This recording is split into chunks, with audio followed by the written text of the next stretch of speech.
So I'm sure at this point, as you guys can tell, I have a huge fascination for older anime. I like a lot of the older things, not a lot of the newer things. But that doesn't mean that I don't watch new anime. Like we're now in winter 2015. We got Death Parade, which is about people dying, and they basically find out who they really are and who the people around them really are when they die.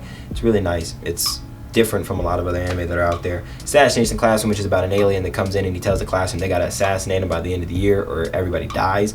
That's really dope because he literally is the best teacher for these kids, and he shows these kids that life is not black and white, and that sometimes murdering a target isn't as easy as just murdering a target. Same as life. Sometimes just doing something isn't as easy as just doing it. It's really nice. It's got a dope message to it. Go peep that.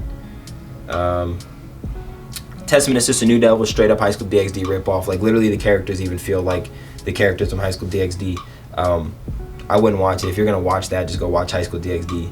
Absolute Duo is about people who are duos, and one of the girls basically duos up with a dude, and it follows. It's kind of the same path as Blade Dance of Elementalers. It's really, really similar.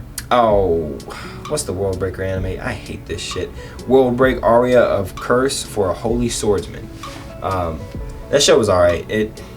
It's about people who basically get reincarnated, and when they reincarnate, they have the powers from the reincarnation, but they have to awaken it. So main character Kun actually is the reincarnation of Jesus, literally, and so he can do anything. He just has to remember it, and every girl that's ever existed was on his dick. So it's stupid, because it's like, oh, we just have to wait for him to remember that he was the best person that's ever existed. I wish he would have died at the end. That would have been pretty funny, because then they would have been like, yo, yeah, that's what happened. He died. Can't be the best when you're dead.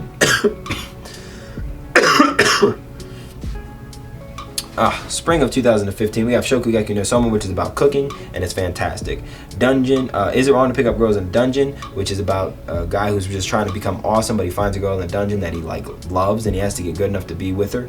That's awesome. Super recommended.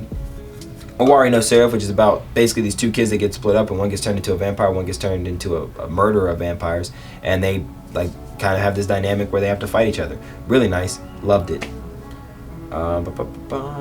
Oh, Yamada-kun and the Seven Witches. I love this romance anime because it has a very dope dynamic between the characters where there's 7 witches and they all have powers, and then there's one dude who can take the witches' powers and one dude that can pass the powers of the witches around. And it was supposed to be something that they thought was dead, but it's not. And really nice, really, really, really nice romance anime. Now we're going on to summer 2015, where we have Charlotte. Charlotte's pretty cool. It's got a lot of good character development, got a lot of good character interaction. Prison School was nice. It's an ecchi, but it's like actually hilarious. Oh, a world where dirty jokes don't exist. A boring world where the concept of dirty jokes don't exist. That one's really funny. It's basically about these people who are like trying to stop the government from stopping them from saying dirty words. It's hilarious. I laughed. Fall 2015, we got One Punch Man. Now, One Punch Man is a parody anime that low-key took over the shonen anime landscape because it's a parody of how, the main character can do anything, yet in this show it actually revolves around all the other characters doing stuff instead of the main character. Kind of a dope concept. Damn, I said dope again. I'm gonna try not to use dope so much. I like the word, but I gotta think of a new word. I gotta get robust with my vocabulary. That was big college words right there. All right.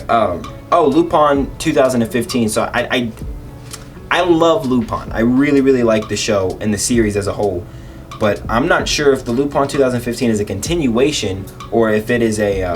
I can't tell if Lupin 2015 is a continuation or a remake, kind of like Hunter x Hunter. I'm not sure if it's the remake of Hunter x Hunter or if it's just a continuation of original.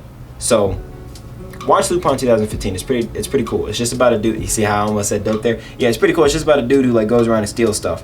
And it's... It's super entertaining because it's a comedy and an action as well as a heist show. There's not a lot of heist anime out there, and I love the fact that it's a heist anime because I love heist movies, heist shows. I just like when the main character is super fucking smart and outsmarts everybody, even if he's the villain. That makes me happy. We are done with fall 2015.